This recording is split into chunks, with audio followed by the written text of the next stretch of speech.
Fala gremista, tudo bem? Seja bem-vindo a mais um conteúdo aqui no canal e neste vídeo nós vamos falar sobre mais uma saída que está confirmada no Grêmio de um jogador do atual elenco. Vamos falar também sobre o protagonista na escolha das contratações, a boa janela que o Grêmio fez nessa metade de ano e também o desafio principal do Grêmio para atingir o objetivo, uma vaga na pré-Libertadores do ano que vem. Tudo isso em nome de Hora do Pastel, Matiello Corretora de Seguros e Crepe do Alemão, depois da vinheta.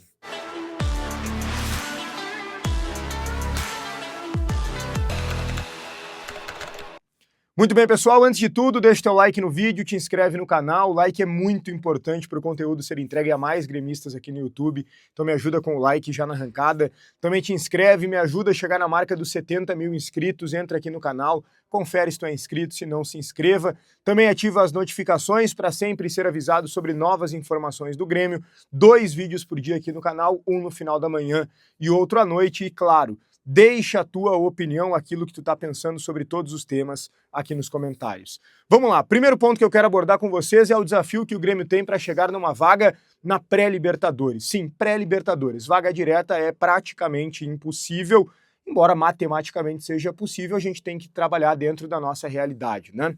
Com os pés no chão. E o Mano foi muito inteligente ao destacar que o Grêmio ainda não está livre do rebaixamento, porque matematicamente não está, então não dá para tirar essa pressão, entre aspas, do grupo. Claro que agora se trabalha com muito mais tranquilidade e isso é importante. Mas não dá também para colocar um peso demasiado na busca pela vaga, porque daqui a pouco não consegue a vaga e aí gera uma frustração, porque não é fácil atingir esse objetivo de vaga na pré-Libertadores. O Grêmio depende de uma série de fatores. Alguns, inclusive, nem depende dele. Por exemplo, para ser G7 ou G8, né, no melhor cenário, a gente precisa que um brasileiro ganhe a Libertadores, Palmeiras ou Flamengo estão nas semifinais, o Palmeiras levou 3-0 no jogo da ida contra a LDU, vai precisar reverter, um desafio bem complicado, e o Flamengo até ganhou, mas tem uma batalha contra o forte Racing na Argentina, né, e ganhou por um placar mínimo no Maracanã, no Rio de Janeiro. Então vamos acompanhar o desenvolvimento, o desfecho próximo da Copa Libertadores, porque isso vai interferir. E claro, também a Copa do Brasil. O ideal é que o Cruzeiro seja o campeão. Beleza, virou G8. Matematicamente é possível, mas o Grêmio precisa parar de ser uma montanha-russa. O Grêmio tem que parar de ser um time que ganha um jogo, perde outro, ganha um jogo, perde outro. Há pouco tempo, o Grêmio estava se destacando melhor fora de casa. Os melhores resultados vinham como visitante, o Grêmio não estava conseguindo ganhar na arena. No retrospecto mais recente, se inverteu. O Grêmio começou a ganhar em casa, são algumas vitórias já aqui em Porto Alegre, mas a dificuldade fora. Mas eu não vejo dessa forma exatamente. Por que fora o Grêmio tem dificuldade e em casa não tem? É um comportamento diferente ou o Grêmio mudou a postura? Eu acho que não é isso, gente. Eu acho que está muito mais ligado, na verdade, quase que 100% ligado às peças que o Grêmio tem em cada um desses jogos. Por exemplo, vamos lá para os 2 jogos que o Grêmio teve em São Paulo, contra o Bragantino e contra o Santos. Na verdade, primeiro contra o Santos e depois contra o Bragantino. O Grêmio não teve o Carlos Vinícius. E não só nesses jogos, ele ficou fora ali, se não me engano, de 4 partidas. O Grêmio recentemente perdeu o Cuéllar de vários jogos também.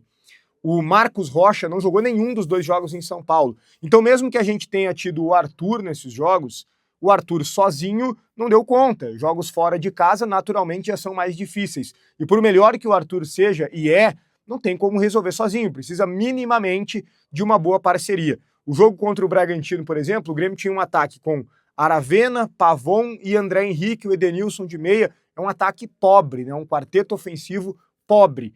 E ainda, para piorar, o Grêmio foi prejudicado pela arbitragem com uma expulsão injusta do Kahneman, jogou boa parte com um jogador a menos e ainda teve um pênalti lamentável sendo marcado contra si naquele toque do Marlon. Então nós tivemos alguns prejuízos nesse sentido, mas o Grêmio já sustentou muito bem fora de casa, né? Contra o Atlético Mineiro, contra o Flamengo e a vitória, né? Contra o nosso rival no salão de festas do Estádio Beira-Rio. Então nós temos que focar em ter as melhores peças. Acho que esse é o verdadeiro e grande desafio.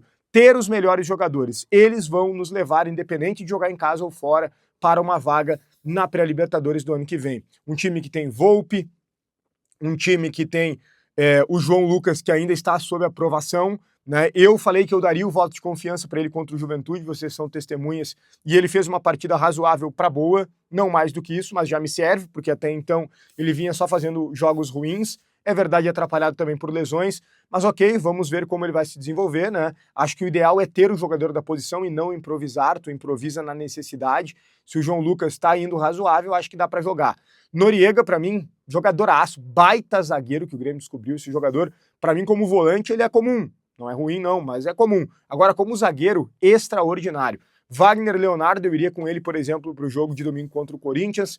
Temos o Marlon, temos o Arthur, e aí tem que encontrar esse melhor companheiro. O Dodi, por enquanto, está indo bem por ali, né? O Edenilson cresce quando tem as melhores peças, né? Por exemplo, o Alisson, o Carlos Vinícius. E aí o desafio do Mano é encontrar esse outro jogador. Em casa, sem dúvida, é o Amuso, né? O Amuso. Mas fora de casa, daqui a pouco encontrar alguém que ajude mais na marcação, até porque o Amuso tem alguma defasagem física ainda de fazer esse vai e vem, ainda não tá pronto, o Mano tem dosado isso com ele, o que também é importante. Então, o nosso desafio é ter as melhores peças, conseguir essa consistência dentro e fora de casa para chegar numa vaga na pré-Libertadores do ano que vem, que seria muito positivo. Imagina a nossa arena agora totalmente nossa, lotada, empurrando o Grêmio em uma Libertadores. Nós precisamos voltar a disputar essa competição.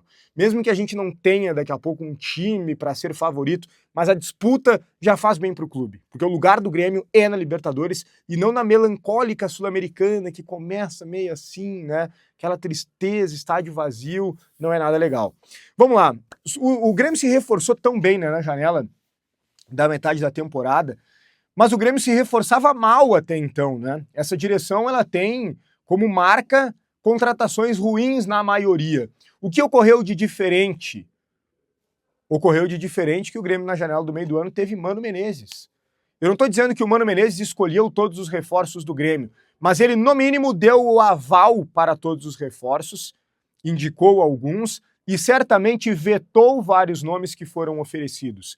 Vocês podem ter certeza que o Mano Menezes foi protagonista na janela do meio do ano do Grêmio, ao lado do Felipão. Mano Menezes foi protagonista ao lado do Felipão. Dois caras que entendem de futebol, que têm experiência no futebol, que são vencedores no futebol. Diferente de dirigentes abnegados, nada contra, não estou aqui individualizando, mas abnegado não é da bola, não jogou bola, não treinou, sabe?